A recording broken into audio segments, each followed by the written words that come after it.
শরীয়তপুরে জাকের পার্টির জনসভা ও র্যালি অনুষ্ঠিত হয়েছে। কেন্দ্রীয় কর্মসূচির অংশ হিসেবে মঙ্গলবার বিকাল ৩টায় সদর উপজেলার মনোহর মোড়ে জাকের পার্টি আঙ্গারিয়া ইউনিয়নের সকল সহযোগী সংগঠনের যৌথ উদ্যোগে এ কর্মসূচি পালন করা হয়।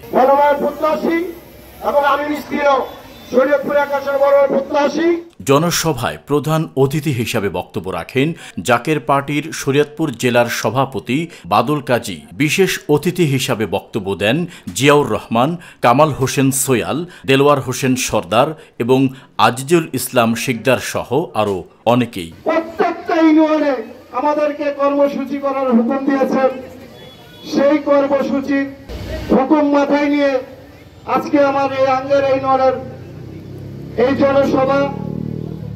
আমি বলতে চাই, আমরা এমন একটা রাষ্ট্র চাই জাকের পার্টির মাধ্যমে সেই রাষ্ট্রটা হবে কল্যাণময় রাষ্ট্র।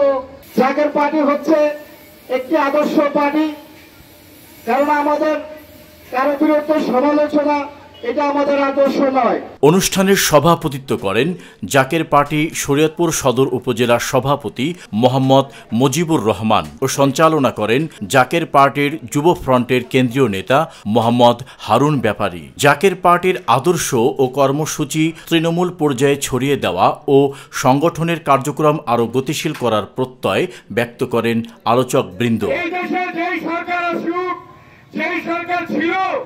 জাকের পার্টি ছিল, জাকের পার্টি আছে, জাকের পার্টি থাকবে।